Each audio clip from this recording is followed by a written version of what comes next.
صلی اللہ علی محمد صلی اللہ علیہ وسلم۔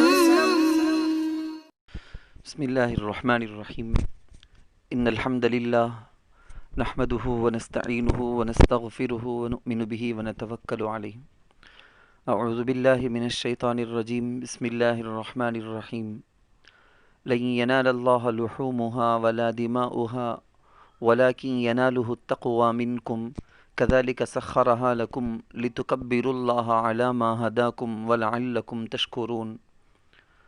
سورة الحج۔ قال النبي صلی اللہ علیہ وسلم من وجد سعة لأن يضحي فلم يضحي فلا يقربن مصلانا۔ ابن ماجہ۔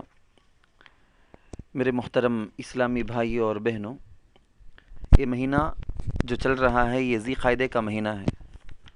ذی قعدہ کی تقریباً 25-26 تاریخیں ہو گئی ہیں۔ ابھی بہت جلد ذی الحجہ کا مہینہ شروع ہونے والا ہے۔ آج 17 جولائی ہے، ذی قعدہ کی 25 تاریخ ہے۔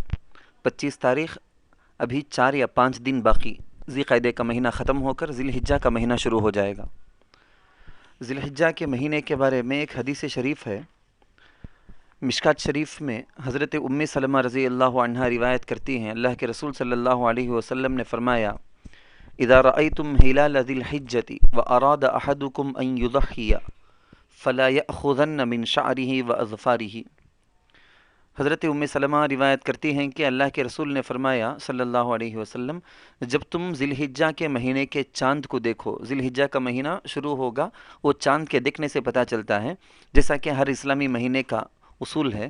ذی الحجہ کے مہینے کے چاند کو جب تم دیکھو اور تم میں کے کسی ایک پر استطاعت کی وجہ سے قربانی واجب ہے اور اس کو قربانی اس سال کرنی ہے، تو وہ ذی الحجہ کے چاند کے دیکھنے کے بعد سے، یعنی ذی الحجہ کی 1 تاریخ سے لے کر جب تک قربانی کے جانور کو ذبح نہیں کر دیتا، اس وقت تک اپنے بال کو نہ نکالے، اپنے ناخنوں کو نہ کاٹے۔ یہ حکم واجب یا فرض نہیں بلکہ مستحب ہے، یعنی ایسا کرنے پر آدمی کو ثواب ملے گا، نہ کرنے پر کوئی گناہ نہیں، کوئی ملامت بھی نہیں۔ لہٰذا اگر کسی ضرورت کی وجہ سے یا بھول کر کوئی بندہ، کوئی مرد یا عورت جس پر قربانی واجب ہے، ذی الحجہ کے مہینہ شروع ہونے کے بعد بھی بال نکال لے یا ناخن کاٹ دے تو کوئی گناہ نہیں ہوگا۔ قرآن کریم میں اللہ تعالیٰ کا فرمان ہے، اللہ تعالیٰ وَاعْلَمُوا کے اندر ایک آیت آتی ہے، اللہ تعالیٰ فرماتے ہیں کہ ان عدۃ الشہور عند اللہ 12 شہرا فی کتاب اللہ یوم خلق السماوات والارض منہا 4 حرم۔ اللہ فرماتے ہیں کہ جس دن اللہ نے آسمانوں و زمینوں کو پیدا کیا، اسی دن اللہ نے اپنی کتاب میں یہ لکھ لیا کہ سال کے کل 12 مہینے ہوں گے۔ عدۃ الشہور عند اللہ 12 شہرا، سال کے کل 12 مہینے ہوں گے۔ جس طرح انگریزی میں 12 مہینے ہیں، اسی طرح سے چاند کے اسلامی مہینوں کے اعتبار سے بھی 12 ہی مہینے ہیں۔ ان 12 مہینوں میں سے 4 مہینوں کے بارے میں اسی آیت میں اللہ فرماتے ہیں منہا 4 حرم، ان 12 مہینوں میں سے 4 مہینے بڑے احترام کے، عظمت کے ہیں۔ وہ 4 مہینے کیا؟ مفسرین لکھتے ہیں حدیث کی روشنی میں کہ وہ محرم کا مہینہ، رجب کا مہینہ، ذی قعدہ کا اور ذی الحجہ کا مہینہ ہے۔ تو یہ ذی الحجہ، یہ جو ذی قعدہ ہم جس مہینے میں ہیں اور اس کے بعد آنے والا ذی الحجہ کا مہینہ، یہ 2 کے 2 بھی اشہر حرم، حرمت والے، عظمت والے مہینوں میں سے ہیں۔ اس کے بعد میں آپ کو ترتیب سے کچھ باتیں سمجھاتا چلوں۔ ان 4 مہینوں میں سے ذی قعدہ، ذی الحجہ، محرم علیحدہ ہے، ذی الحجہ کے بعد آنے والا مہینہ، یہ رجب ایک درمیان میں آنے والا مہینہ، لیکن جس مہینے میں ہم ہیں یہ ذی قعدہ ہے۔ اب اس کے بعد شروع ہونے والا مہینہ ذی الحجہ کا۔ اللہ تعالیٰ ایک جگہ فرماتے ہیں قرآن کریم میں الحج اشہر معلومات، حج کے چند متعین مہینے ہیں۔ مفسرین لکھتے ہیں حج کے مہینے کیا؟ اشہر حج کس کو کہتے ہیں؟ شوال کو، ذی قعدہ کو اور ذی الحجہ کو۔ شوال کا مہینہ جو گزر گیا، ذی قعدہ کا مہینہ جس مہینے میں اب ہم ہیں، اس کے بعد آنے والا مہینہ وہ ذی الحجہ کا۔ ذی الحجہ اس مہینے کے بارے میں ابھی میں نے ایک روایت آپ کو سنائی، جس کے اندر بتایا گیا کہ ذی الحجہ کے چاند کو دیکھنے کے بعد سے ہی آدمی کے لیے آداب میں سے کیا ہے؟ بال قربانی دینے کا ارادہ ہو تو بال اور ناخن نہ کاٹے. یہ ذی الحجہ کے بارے میں کئی ساری باتیں بتانے کی ہیں. چنانچہ سورۃ الفجر قرآن کریم کے 30ویں پارے میں ایک سورت ہے، والفجری ولیال عشر والشفع والوتر. اللہ تعالیٰ اس سورت کے اندر صبح کی قسم کھاتے ہیں، رات کی قسم کھاتے ہیں، 10 دنوں کی قسم کھاتے ہیں. مفسرین لکھتے ہیں ولیال عشر 10 سے مراد ذی الحجہ کے 10 ہیں. تو ذی الحجہ کے 10 دن، ذی الحجہ کی 10 راتیں بڑی برکت والی ہیں، بڑی عظمت والی، جو ابھی ہمارے سامنے شروع ہونے والے ہیں. ان میں یہ بھی بتایا گیا کہ اس مہینے میں ذی الحجہ کا مہینہ جب شروع ہوگا تو اس کے شروع کے 10 دن اور شروع کی 10 راتیں ایسی ہیں کہ ان میں عبادت کرنے والے آدمی کو، راتوں میں عبادت کرنے والے آدمی کو، جو کوئی بندہ راتوں میں عبادت کرتا اس کو شب قدر میں عبادت کرنے کا ثواب ملتا ہے. دنوں میں جو روزہ رکھتا ہے ہر ایک روزے کا ثواب 1 سال کے روزے کے برابر ہے. بڑی فضیلتیں ترمذی شریف کے اندر یہ روایت بھی درج ہے، بڑی فضیلتیں اس کے اندر بیان کی گئی ہیں. اس میں بھی خاص طور پر ذی الحجہ کے 10 دن، 10 کے 10 دن بھی روزہ نہیں بلکہ 9 دن روزہ رکھنا ہے. 10ویں تاریخ وہ عید کا دن ہے، اس دن روزہ رکھنا حرام ہے. سال کے 5 دنوں میں روزہ رکھنا حرام ہے. ان میں سے ایک دن یہ بھی ہے عید الاضحیٰ کا، قربانی کا، بقر عید کا دن. چنانچہ اب بات آپ کو سمجھ میں آ گئی ہوگی کہ ذی الحجہ کی شروع کے 9 دن کے وقت میں روزہ رکھنا بڑی فضیلت کی چیز. ذی الحجہ کی 10 راتوں میں بھی عبادت کرنا بڑی فضیلت والی، ایک رات کی عبادت بھی شب قدر کی عبادت کے جیسے ثواب والی چیزیں. پھر ان میں سے 9ویں تاریخ جس کو یوم عرفہ کہتے ہیں، اس کی بڑی فضیلت آئی ہوئی ہے. یوم عرفہ بڑی فضیلت. آپ کو میں مختصر الفاظ میں یہ کہوں کہ جس طرح مہینوں میں خدا نے ابھی میں نے بتایا، خدا نے کہا ہے کہ 4 مہینے احترام کے ہیں، محرم، رجب، ذی قعدہ، ذی الحجہ. اسی طرح دنوں میں 4 دنوں کو اللہ نے احترام والا بنایا. ایک جمعے کا دن جو آج کا دن ہے، ہم ہیں جس میں، عید الفطر کا دن، عید الاضحیٰ کا دن اور عرفے کا دن جو ذی الحجہ کی 9ویں تاریخ ہے. پھر ان چاروں میں زیادہ فضیلت یوم عرفہ کو اللہ نے دے رکھی ہے. حضرت علامہ طیبی رحمۃ اللہ علیہ مرقات کے مصنف، مشکات کے شاری ہیں، بہت بڑے علامہ ہیں. وہ کہتے ہیں کہ جب کہا جائے سال کے دنوں میں زیادہ فضیلت والا دن کا ٹائم، تو اس سے مراد عرفے کا دن ہوتا ہے. سال کی راتوں میں، سال بھر میں جتنی راتیں آتے ہیں، سب راتوں میں زیادہ فضیلت والی رات اگر کہا جائے تو لیلۃ القدر، یعنی قدر کی رات، وہ سب سے زیادہ فضیلت والی ہے. ہفتے کے وارم کے دنوں میں سب سے زیادہ فضیلت والا دن کہا جائے تو اس سے مراد جمعہ کا دن ہے. خیر، عرفے کے دن روزہ رکھنا، اس بارے میں حدیث میں فضیلت آئی ہے. ترمذی شریف مشکات کے اندر ایک حدیث درج ہے، حضرت ابو قتادہ رضی اللہ عنہ روایت کرتے ہیں، قال رسول اللہ صلی اللہ علیہ وسلم صیام یوم عرفۃ انی احتسب علی اللہ ان یکفر السنۃ التی قبلہ والسنۃ التی بعدہ. عرفے کے دن کے روزے کے بارے میں رسول اللہ صلی اللہ علیہ وسلم کا ارشاد گرامی ہے کہ اس دن روزہ رکھنے والا، میں اللہ کی ذات سے امید رکھتا ہوں کہ اس ایک دن کا روزہ اس کے پچھلے 1 سال کے اور آئندہ آنے والے 1 سال کے، پاسٹ اور فیوچر، گزرے ہوئے 1 سال اور آئندہ آنے والے 1 سال، ان دونوں سالوں کے گناہوں کو ختم کر دینے والا، کفارے کا ذریعہ بن سکتا ہے. اس بات کی اللہ تعالیٰ سے مجھے امید ہے. تو یہ مغفرت خداوندی کا بہترین موقع ہے، اللہ تعالیٰ سے مغفرت حاصل کرنے کا، امت کے حال کے لیے دعا کرنے کا بہترین موقع. بزرگوں نے یہاں تک کہا ہے کہ گویا اس حدیث کے اندر ہمارے اگلے سال کی ضمانت انشورنس کے طور پر بتائی گئی ہے. ہم زندہ رہیں تب بھی ہماری مغفرت ہو جائے گی، اگر ہم مر بھی جائیں تب بھی مغفوراً، بخشایا ہم ہو جائیں گے. یہ اللہ تعالیٰ کا بڑا فضل ہے، اللہ تعالیٰ کا بڑا کرم ہے کہ اتنی چھوٹی چھوٹی باتوں پر اللہ اس قدر نوازتے ہیں، اس قدر نوازتے ہیں. شیخ الحدیث زکریا رحمۃ اللہ علیہ، کون نہیں جانتا ان کو، بچپن ہی سے عرفہ کا روزہ رکھنے کی ان کو عادت تھی. افطار کرتے تو صرف 1 پیالی چائے پیتے، اس کے علاوہ کچھ نہیں کھاتے. فرماتے تھے کہ دوسرا دن جو عید الاضحیٰ کا، بقر عید کا دن ہوتا ہے، کہتے ہیں کہ کل کے دن اللہ تعالیٰ کی دعوت ہے، کیونکہ ایک حدیث شریف کے اندر آیا ہے کہ فَإِنَّهَا أَيَّامُ أَكْلٍ وَشُرْبٍ وَبِعَالٍ، یہ اللہ تعالیٰ کی بندوں کو ضیافت کرنے کا دن ہے۔ اللہ کہتے ہیں کہ میرے پیدا کیے گئے جانوروں کو تم خریدو، کاٹو، ذبح کر کے عبادت بجا لاؤ، لیکن پھر اس جانور کے گوشت کو تم ہی کھاؤ، میری طرف سے دعوت ہے۔ تو ایام قربانی خداوندی، ضیافت خداوندی کے دنوں میں سے ہیں، تو اس میں خوب ہم کو کھانا چاہیے، کھانے کے اللہ خود ترغیب بھی دیتے ہیں۔ اسی لیے ان دنوں میں روزہ رکھنا بھی حرام کیا گیا کہ ہرگز کوئی بندہ روزہ نہیں رکھ سکتا۔ اسی طرح ترتیب سے ہم دیکھتے جائیں تو یہ جو ذی الحجہ ہے، ذی الحجہ کی 9ویں تاریخ، ابھی جب ہم بات کر رہے ہیں 9 تاریخ کے بارے میں، 9ویں تاریخ کی فجر سے لے کر 13 ذی الحجہ کی 13ویں تاریخ کی عصر تک، گویا 9، 10، 11، 12، 13 کل 5 دن تقریباً 20/3 فرض نمازیں ذی الحجہ کی 9ویں تاریخ کی فجر کی نماز سے لے کر ذی الحجہ کی 13ویں تاریخ کی عصر کی نماز تک، کل 20/3 نمازوں کے ہر فرض نماز کے بعد درمیانہ بلند آواز سے، بہت زیادہ چیخنا بھی نہیں ہے، درمیانہ بلند آواز سے 1 مرتبہ تکبیر تشریق پڑھنا واجب ہے۔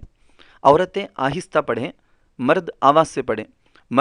بعض مرد حضرات غفلت اور لاپرواہی سے یا شرم کی وجہ سے آہستہ آہستہ دل میں پڑھ لیتے ہیں، اس سے واجب ادا نہیں ہوتا۔ ایک واجب چیز ہے، اس کو ادا کرنا چاہیے اور صحیح طریقے سے اس کو ادا کرنا چاہیے۔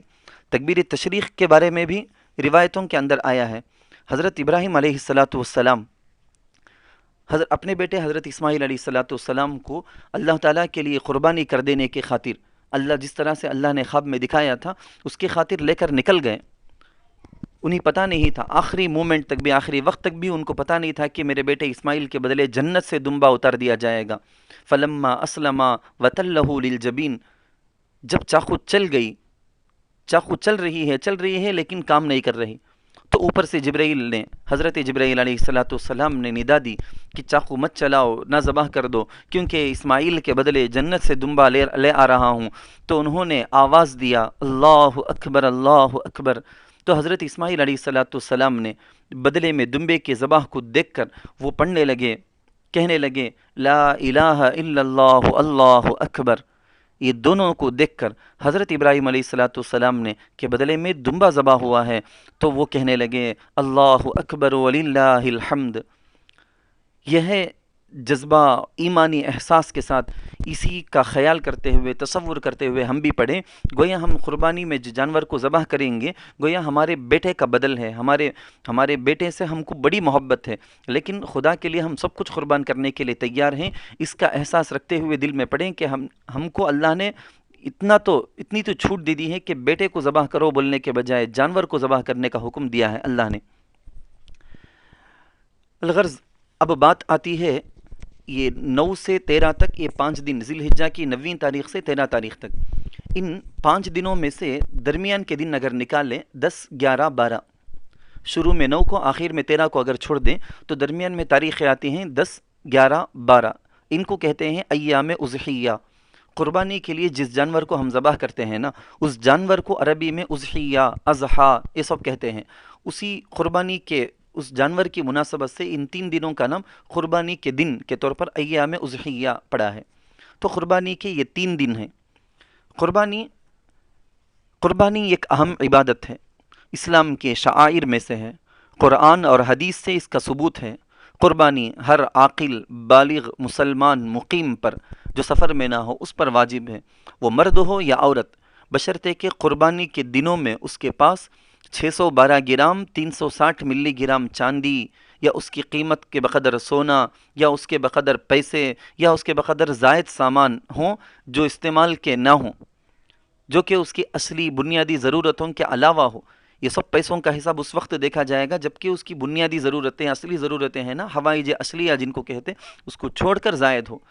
اور مزید دوسری بات اس کے اندر یہ بھی دیکھی جائے گی کہ قرض نہ ہو اس بندے پر۔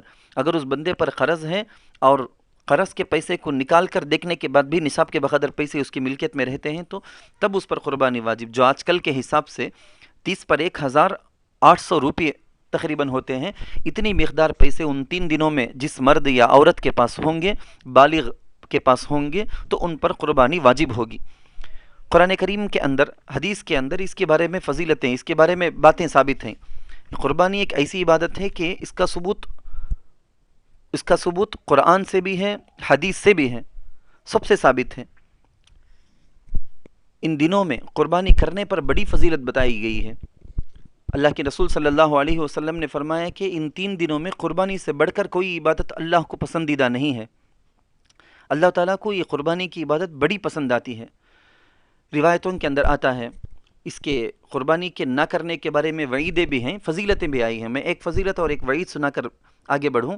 حضرت عائشہ رضی اللہ عنہا سے روایت ہے قربانی کی فضیلت پر کہ قربانی کا جانور قیامت میں آئے گا تو اس کے خون کے بدلے، اس کے بالوں کے بدلے، ہر چیز کے بدلے میں ہم کو ثواب ہے۔ لہٰذا اللہ کے رسول نے فرمایا فطیبوا بہا نفسا، اس قربانی کے عمل کو خوش دلی سے، ترمذی شریف میں ہے کہ خوش دلی سے اس کو ادا کرو، یعنی قیمتی سے قیمتی، موٹا، اچھا جانور منتخب کر کے دینا، یہ سب چیزیں ہوتی ہیں۔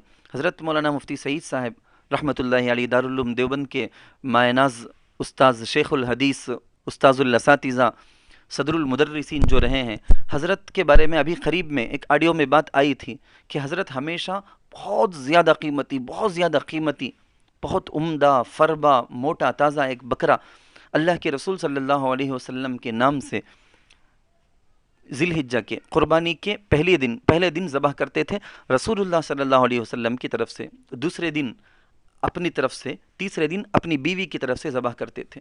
جب ان کے بیٹوں سے اس کے بارے میں بات کی گئی تو انہوں نے بتایا کہ ہم ابا کی اس طریقے کو، اس عادت کو جاری رکھیں گے۔ ہم بھی ہم نے اپنے ابا کو بچپن سے یہ دیکھا ہے کہ بڑا اہتمام کرتے ہیں رسول اللہ صلی اللہ علیہ وسلم کی طرف سے قربانی کرنے میں، تو ہم بھی یہ تینوں کے تینوں یعنی اپنے والدین اور رسول اللہ کی طرف سے قربانی کی جو عادت میرے والد کی تھی، میں اس کو ہم جاری رکھیں گے۔ مجھے وہ حدیث یاد آئی، حضرت علی رضی اللہ عنہ ہمیشہ ہر سال ایک ساتھ 2 مینڈے ذبح کرتے تھے قربانی میں۔ ان سے پوچھا گیا کیوں اس طرح، تو انہوں نے فرمایا اللہ کے رسول صلی اللہ علیہ وسلم نے مجھے وصیت کی ہے۔ چنانچہ حضرت علی ہمیشہ اپنی طرف سے ایک اور حضور صلی اللہ علیہ وسلم کی طرف سے ایک ذبح کرتے تھے۔ ہجرت کے بعد 10 سال اللہ کے رسول صلی اللہ علیہ وسلم نے مدینے میں قیام فرمایا، ہر سال حضور نے قربانی کی ہے۔ ایک روایت میں فرمایا من وجز ساعۃ لأن یضحی، جس کسی بندہ، مرد عورت پر قربانی واجب ہو، اس کے پاس استطاعت ہو قربانی دینے کی، فلم یضحی، اس کے باوجود وہ قربانی نہیں دیا، فلا یحضر مصلانا، ابن ماجہ میں روایت ہے کہ وہ ہماری عیدگاہ کو نہ آئے۔ دین کا، اسلام کا ایک بڑا شعار، بڑی علامت، اتنی بڑی عبادت اس کو نہیں ادا کرنے والا وہ گویا ہم میں سے ہے ہی نہیں، وہ آتا ہی کیوں ہے وہ عیدگاہ کو؟ اس انداز سے اللہ کے رسول نے وعید اس سلسلے میں سنائی ہے۔ روایت کے اندر آتا ہے یہ قربانی کے لیے جو جانور ہم ذبح کرتے ہیں اس سلسلے میں تفصیلات روایتوں کی روشنی میں بتاتا چلوں۔ قربانی کی تاریخ تو میں نے بتا دی 10، 11، 12۔ قربانی کا وقت کیا؟ انہی 3 دنوں میں، صبح میں، شام میں، رات میں، کسی بھی وقت کر سکتے ہیں۔ البتہ ایک بات دھیان میں رکھنے کی یہ ہے کہ جس بستی میں عید کی نماز ادا ہونے کی شرائط پائی جاتی ہیں، اس بستی میں عید کی نماز کے بعد سے قربانی ذبح کرنا جائز ہوگا، اور جس کھیڑے کے اندر، دیہاتوں میں جہاں عید کی نماز ہونے کی شرط نہیں پائی جاتی، ان جگہوں کے اندر فجر کی، صبح صادق کے بعد فجر ہی سے قربانی کا وقت گویا شروع ہو جاتا ہے۔ پورے 10 تاریخ، 11 تاریخ، 12 تاریخ، تینوں دن رات قربانی کا وقت ہوتا ہے۔ قربانی کس پر واجب ہے اس سلسلے میں بھی میں نے مسئلہ عرض کر دیا۔ اسی طرح قربانی کے جانور کے بارے میں تفصیل سننی ہے۔ قربانی کے جانور کیا؟ قرآن کریم کی روح سے معلوم ہوتا ہے کہ وَمِنَ الْإِبِلِ اثْنَيْنِ وَمِنَ الْبَقَرِ اثْنَيْنِ قُلْ آذَّكَرَيْنِ حَرَّمَ أَمِ الْأُنْثَيَيْنِ الی آخرہ۔ اس سے مراد یہ ہے کہ قربانی کے اندر 3 قسم کے جانور، حلال جانوروں کو جن کا گوشت کھانا حلال ہے، ان کو شریعت کے اندر بتایا گیا کہ ان کو قربانی میں ذبح کر سکتے ہو۔ اونٹ، اسی کے ساتھ جتنی قسم کے اونٹ ہیں، اونٹنیاں ہیں، وہ سب آ جائیں گے۔ گائے، بیل، بھینسا، یہ سب کے سب ایک قسم کی۔ تیسری قسم ہے بکرا، بکری، بھیڑ، دمبا، چیلے وغیرہ، یہ سب کے سب آ جائیں گے۔ اتنا ہے، اس میں شرط تفصیل یہ دیکھنا ہے کہ بکری، بکرا وغیرہ ہو تو 1 سال پورے ہو گئے ہونا ضروری، گائے، بیل، بھینس وغیرہ ہو تو 2 سال پورے ہو گئے ہونا ضروری ہے، اونٹ اگر ہے تو 5 سال مکمل ہو گئے ہونا ضروری ہے۔ قربانی کے جانور عیب دار نہ ہو، اللہ کے لیے ہم گویا ایک نظر ہے، یہ عبادت ہے، تو اس کے اندر کمی بیشی ہرگز نہ ہو، اس کے اندر کمی نہ ہو، بیشی ہو سکتی ہے، زیادتی ہو سکتی ہے، کمی ہرگز نہیں ہوگی۔ چنانچہ یہ بتایا گیا کہ وہ جانور عیب دار نہ ہو۔ عیب 2 قسم کے ہوتے ہیں، چند عیب وہ ہوتے ہیں کہ اس عیب کے ہوتے ہوئے ہم قربانی دے سکتے ہیں، جائز ہے، چند عیب وہ ہوتے ہیں جو مانی ہے، اس سے قربانی ادا نہیں ہوگی۔ چنانچہ میں مانی عیب کو کہہ دیتا ہوں، غیر مانی اسی سے سمجھ میں آ جائے گا. چھوٹی موٹی کوئی کمی رہ گئی تو اس سے قربانی صحیح ہو سکتی ہے. مثلا یا آپ کو اور آسانی کے لیے میں اس کو 4 قسموں میں تقسیم کر کے بتاؤں. جو عیب ایسا ہوتا ہے کہ اس سے وہ عیب جانور میں پائے جانے کی وجہ سے ہماری قربانی ہی نہیں ہوگی، اس کو کہتے ہیں مانی عیب. جیسے کسی جانور کا سینگ اکھڑا ہوا ہے، یا ایسا ٹوٹ گیا، سینگ ٹوٹنا، ایسا سینگ کا ٹوٹ جانا کہ دماغ تک اس کا اثر پہنچ کر گودا تک اندر نظر آتا ہو، تو ایسے جانور کو قربانی میں نہیں دے سکتے ہیں. صرف سینگ ٹوٹ کر ہو اوپر سے یا سینگ کو باقاعدہ توڑ کر راکھ وغیرہ بھر کر کچھ کر دیے ہوں مگر اندر سے دماغ تک اس کا اثر نہ پہنچا ہو، تو یہ سب عیب مانیہ نہیں ہے، یعنی اس کے ہوتے ہوئے بھی قربانی صحیح ہوگی. نمبر 2، وہ قربانی کا جانور لنگڑا یا اندھا یا کانا نہ ہو. کانا ہو تو چل جا سکتا ہے. حاصل اس کے اندر یہ ہے کہ جو جانور خود سے اپنی آنکھوں سے دیکھ کر ذبح کرنے کی جگہ تک آرام سے چل سکتا ہو، ایسے جانور کی قربانی تو درست ہے. لہٰذا وہ لنگڑا جو چوتھے پیر کو سپورٹ میں لے لیتا ہے، وہ اندھا جو بالکل دیکھ ہی نہیں سکتا، لنگڑا اگر ہے چوتھے پیر کو سپورٹ میں بھی لے لیتا ہے تو درست، نہیں لے سکتا ہے تو درست نہیں. اندھا ہے تو درست نہیں. کانا ہے مگر کچھ دیکھ سکتا ہے تو ٹھیک، ورنہ نہیں.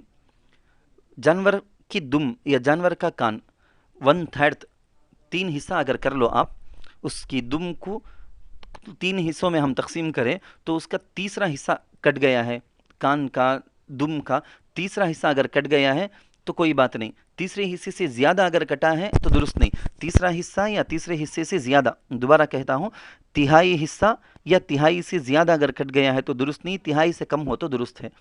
ذبح کے وقت موٹا، تازہ، اچھا جانور تھا، صحت مند جانور تھا، ذبح کرنے کے وقت میں مٹ بھیڑ کے اندر گرنے سے کوئی عیب پیدا ہو گیا تو اس وقت کس قسم کا عیب بھی پیدا ہو جائے اس کو ذبح کرنا قربانی میں درست ہے. اسی سے آپ کو سمجھ میں آ گیا ہوگا. ایسے چھوٹے چھوٹے عیب ہوں جو کوئی پریشانی کے باعث نہ ہوں تو اس عیب کے ہوتے ہوئے بھی جانور کو قربانی میں ذبح کر سکتے ہیں. جانور اگر گابھن ہو، حاملہ ہو تو اس کی قربانی بھی درست ہے.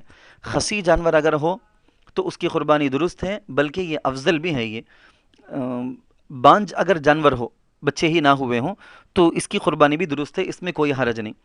اب بات آ جائے گی، میں مختصر کہتے ہوئے آگے بڑھوں. اب بات آئے گی گوشت کی. جانور ذبح کر دیے ہیں، جانور کو ذبح کرنے کے وقت میں ایک مسنون طریقہ بھی ہے، اس کو بھی سمجھنا چاہیے. جانور کو ذبح کرنے کا مسنون طریقہ کیا؟ سب سے پہلے تو نیت کریں. ہر عمل کے اندر نیت ضروری، تو اس عبادت کے اندر بھی ہماری نیت کا درست ہونا ضروری ہے. نیت بہت معنی رکھتی ہے. قربانی کا یہ لفظ ہی قربن سے ہے. اللہ قرآن کریم کے اندر فرماتے ہیں تمہارے جانوروں کے گوشت یا خون اللہ کو نہیں پہنچتے، وہ اللہ کو ضرورت نہیں ہے. تمہارے دل کا اخلاص، تقوی، تمہاری نیت کی پاکیزگی کو اللہ دیکھتے ہیں. حضرت ابراہیم علیہ السلام نے خدا کی قرب کو، نزدیکی کو پانے کے لیے اپنی بیوی، بچے، وطن، ملک، رشتہ دار، والدین سب کچھ قربان کر دیا تھا، یہاں تک کہ بیٹے کے گلے پر چھری تک چلا دی تھی. تو ہم کو یہی بتانا چاہتے ہیں کہ جانور کے گلے صرف چھری پھیر دینے کا نام، جانور کے گلے پر چھری پھیر دینے کا نام قربانی نہیں. زندگی کے ہر حصے میں اپنی نفسانی خواہشات کے گلے میں چھری پھیرنے کا نام قربانی ہے.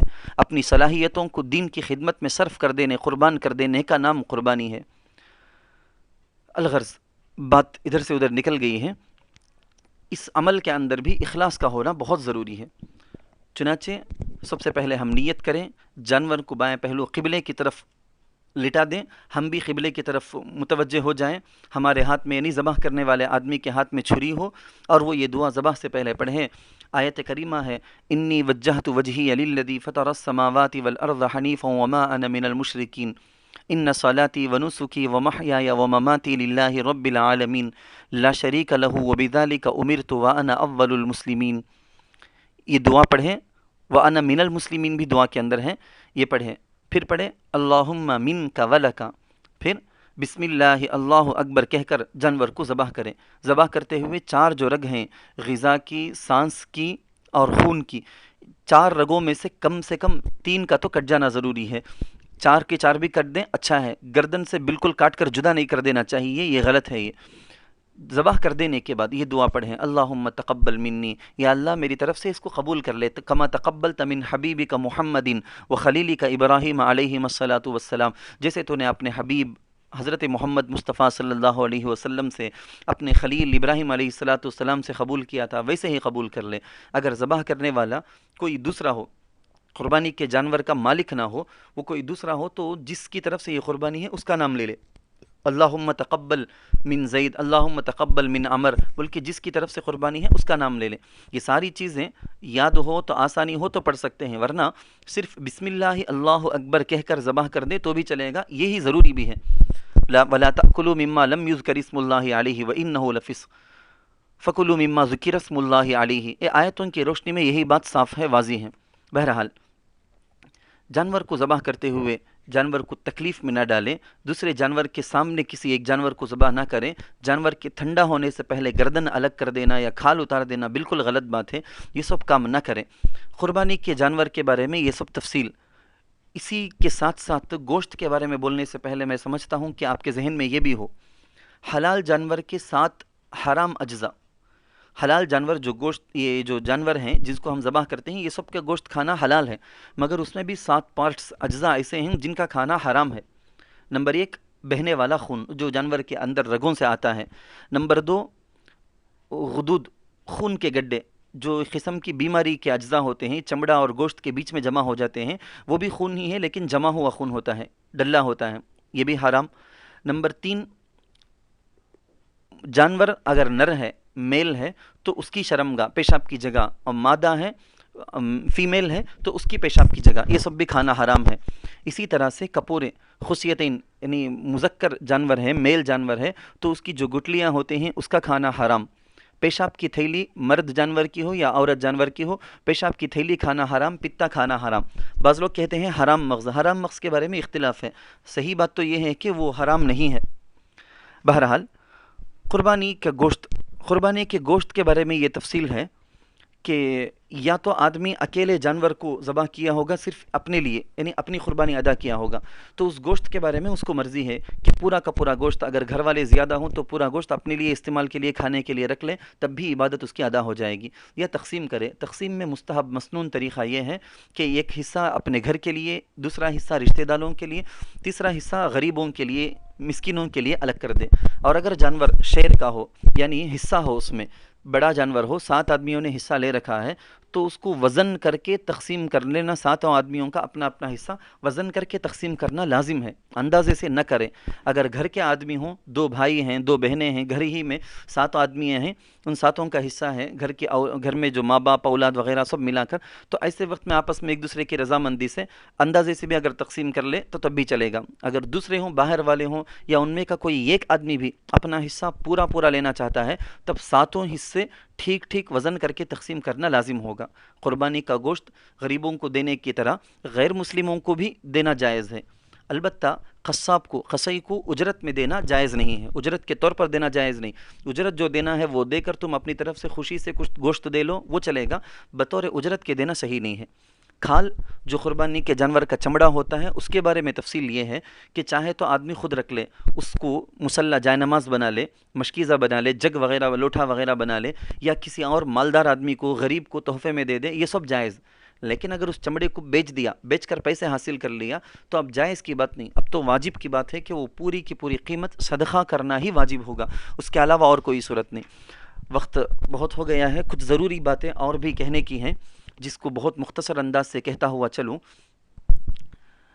قربانی سے متعلق کچھ ضروری مسئلے حالات حاضرہ کے اعتبار سے، اسی میں میں نے جو ابھی کہنے سے میں روک لیا تھا، یہ باتیں جو ذہن میں ہیں کہ عید کے متعلق، عید کے بارے میں سنتیں، یہ سب ہم نے عید الفطر کے اندر بھی کہا تھا کہ عید کی سنتیں ہیں کہ آدمی اچھا کپڑا پہنے، نہائے، غسل کرے، اس دن کے لیے اچھے کپڑے پہنے، خوشبو لگائے، عیدگاہ ہونے کے وقت میں، عیدگاہ میں نماز چلنے کے وقت میں ایک راستے سے جانا، دوسرے راستے سے آنا، عید کی نماز کے طریقے کہ پہلی رکعت، عید کی نماز 2 رکعت واجب ہوتی ہے، اس میں پہلی رکعت میں تکبیر تحریمہ معمول جو تکبیر ہوتی ہے، اس تکبیر کے بعد قراءت شروع کرنے سے پہلے 3 زائد تکبیر، دوسری رکعت میں معمول سے رکوع کی تکبیر کہہ کر جو رکوع کو جاتے ہیں، اس سے پہلے قراءت کے بعد 3 زائد تکبیر کے ساتھ پڑھنا، یہ ساری چیزیں سنتیں عید کے دن کرنے کی ہیں۔ مگر حالات حاضرہ کے اعتبار سے چند ضروری مسائل بول کر بات ختم کر لوں، یہ بہت ضروری ہے، بڑی توجہ سے سماعت فرمائیں۔ قربانی کے بارے میں متعلق مسائل۔ نمبر 1، جن لوگوں پر قربانی واجب ہو اور وہ وہاں قربانی کرنے میں کوئی قانونی رکاوٹ بھی ان کے لیے نہ ہو، وہاں جانور کی قربانی ہی واجب ہے۔ اگر اپنے مقام اور شہر میں قربانی کر نہ سکے مگر دیہات میں، آس پاس کے کھیڑوں میں یا کسی اور مقام میں، کسی اور شہر میں، دوسرے اسٹیٹ میں، دوسرے ملک میں قربانی کرا سکتا ہے تو وہاں قربانی کروانا ہی اس کے لیے لازم ہے۔ نمبر 3، اگر کوئی شخص جانور تو خرید لیا ہے مگر قربانی کے دنوں میں قربانی نہ کر سکا اور قربانی کے دن گزر گئے تو اب جو جانور خرید کر رکھا ہوا ہے اسی جانور کو زندہ صدقہ کر دینا واجب ہے۔ نمبر 4، اگر نامعلوم ہونے یا ناواقفیت کی وجہ سے، معلوم نہیں ہونے کی وجہ سے قربانی کے 3 دن گزرنے کے بعد اس نے آج موقع ملا کر کے قربانی کے جانور کو ذبح کر دیا تو اب 2 کام کرنے کے ہیں۔ نمبر 1، ایک تو یہ ہے کہ قربانی کا جو جانور ذبح کر دیا ہے اس کے گوشت، چمڑا، سارا کا سارا سامان غریبوں پر صدقہ کر دینا ہے، کیونکہ 3 دن گزرنے کے بعد کیا ہے، اب یہ پورا کا پورا غریبوں پر صدقہ کرنا واجب ہے، نہ کسی رشتہ دار مالداروں کو دیں، نہ ہی اپنے لیے استعمال کرنے کے لیے رکھ لے، خود بھی نہ اٹھائے، صاحب استطاعت لوگوں کو بھی نہ دے، پورا کا پورا چمڑا، گوشت، سب سامان غریبوں میں صدقہ کرنا واجب۔ جانور زندہ رہتے وقت جو قیمت تھی نا، اب ذبح کرنے کے بعد اس کی قیمت کم ہو گئی۔ مثال کے طور پر جانور زندہ تھا تو 5,000 اس کی قیمت، ذبح کرنے کے بعد اب اس کی قیمت 2,500 ہو گئی ہے، تو 2,500 کا جانور تو صدقہ کر دیا، مزید 2,500 پیسے بھی جو بیلنس ہیں اس کو حساب کر کے اس کی قیمت صدقہ کر دینا واجب۔ نمبر 5، اگر قربانی کرنے کے لیے جانور نہیں خریدا تھا اور قربانی کے 3 دن بھی گزر گئے تو اب جانور کی قیمت صدقہ کر دینا واجب ہے۔ یہاں بہت ضروری سوال ہے اب کے حالات کے اعتبار سے، قیمت سے مراد صرف متوسط بکرا یا بکری کی قیمت ہی مراد ہے یا بڑے جانور کے حصے کی قیمت بھی، یعنی ایک شیر کی جو قیمت ہوتی ہے حصے کی، وہ قیمت صدقہ کرنا بھی جائز ہے؟ تو اس کا جواب یہ ہے کہ عموماً کتابوں کے اندر تو اس کی اجازت عموماً نہیں ملتی، لیکن کہیں کہیں اس کی اجازت ملتی ہے۔ چنانچہ اب صاف بات یہ ہے کہ آدمی خود سے جانور خرید کر ذبح کر نہ سکے یا کسی اور کو وکیل بنا کر دوسرے علاقے میں، دوسرے شہر، اسٹیٹ وغیرہ میں قربانی نہ کروا سکے، قربانی کے دن بھی گزر جائے اور جانور بھی انہیں پہلے سے خرید کر نہیں رکھا تھا اس آدمی نے، تو درمیانہ درجے کے بکرے کی یا بکری کی قیمت غریبوں پر صدقہ کرنا واجب، یا متوسط قیمت کے بڑے جانور کے 7ویں حصے کی قیمت کو صدقہ کر دے۔ یہ لوگوں کے حالات پر نگاہ رکھنے والے اس وقت جو کووڈ-19 کی وجہ سے حالت پیش آئی ہے، ان سب پر گہرا مطالعہ کر کے، حالات کا مطالعہ کر کے دارالعلوم دیوبند کا، المدارس دارالعلوم دیوبند کا اسی پر فتویٰ آیا ہے، اور امارت شرعیہ ہندوستان کا بھی، نیز تمل ناڈو کے امیر شریعت کا بھی یہی مشورہ ہے، ان کی طرف سے بھی یہی پیغام آیا ہوا ہے کہ آدمی یا تو ایک متوسط، میڈیم، بہت زیادہ قیمتی بھی نہیں، بہت زیادہ کم کی بھی نہیں، میڈیم درجے کی قیمت کی بکرا یا بکری کی جو قیمت ہوگی وہ قیمت صدقہ کرے، یا میڈیم درجے کے گائے، بیل، بھینس وغیرہ کی جو قیمت ہوتی ہے، بہت زیادہ قیمت کا بیل بھی نہیں، بہت کم کا بھی نہیں، میڈیم درجے کا، اس کا 7واں حصہ، اس کی کیا قیمت آ سکتی ہے اندازہ لگا کر اس کو صدقہ کر دے۔ نمبر 6، حضرت مولانا خالد سیف اللہ رحمانی صاحب دامہ اقبالہ فرماتے ہیں، اگر کوئی بندہ نفل قربانی کا ارادہ رکھتا ہو یا اپنے مرحوم والدین یا مرحوم رشتہ داروں کی طرف سے نفلی قربانی ایصال ثواب کے لیے کرنا چاہتا ہو تو ایسے لوگوں کے لیے ایک شرعی مشورہ حالات حاضرہ، اس موجودہ حالات کو دیکھتے ہوئے یہ ہے کہ وہ قربانی کرنے کے بجائے قیمت صدقہ کر دیں، مگر یاد رہے کہ یہ مسئلہ صرف اس کے بارے میں ہے جو نفلی قربانی کا ارادہ رکھتا ہو، واجب نہ ہو، کیونکہ کسی بندے پر، مرد عورت پر قربانی واجب ہو تو قربانی کے علاوہ کوئی اور چیز اس کا بدل نہیں بن سکتی ہے، اس کا کوئی عوض نہیں بدلنی، قربانی ہی کرنا ہے ان 3 دنوں میں، تو قربانی کے دنوں میں قربانی ہی کرنا ضروری ہوگا، کوئی اور اس کا بدل نہیں ہو سکتا۔ نمبر 7، اگر واجب قربانی ادا کرنے میں کسی جگہ قانونی رکاوٹ ہو اور 12 ذی الحجہ تک بھی اس رکاوٹ کو دور کرنا ممکن نہ ہو تو جانور کی قیمت صدقہ کر دینا ضروری ہے۔ یہاں ایک آخر میں ایک مشورہ یہ ہے کہ قربانی ایک شرعی عمل ہے، شریعت کا ایک عمل، اس میں جانور کو لانے، ذبح کرنے، گوشت کی تقسیم وغیرہ کے دوران یہ حالات، کووڈ-19 کے حالات کے پیش نظر صحت کا اور زندگی کی حفاظت کا خیال رکھنا بھی ایک شرعی فریضہ ہے، اس کا بھی خیال رکھنا ضروری ہے، اس میں پوری احتیاط برتیں۔ جہاں تک رہی بات عید کی نماز کی کہ وہ کیسے ہوگی، کہاں ہوگی، اس سال بقرعید کی نماز، تو عید الاضحیٰ کی نماز سے متعلق احتیاطی تدابیر کے پیش نظر مقامی کمیٹی اور مقامی علماء کرام کے مشورے سے جس شہر کی جس گاؤں کے لیے جو ترتیب بنے اس پر وہاں کے لوگ، وہاں اس بستی والے جہاں عید کی نماز ادا ہو سکتی ہے، صحیح ہے، اس بستی والے وہاں کے علماء کے، مقامی کمیٹیوں کے، علماء کرام کے مشوروں کے مطابق جو ترتیب طے ہو اس پر عمل کر لے۔ وآخر دعوانا ان الحمد للہ رب العالمین۔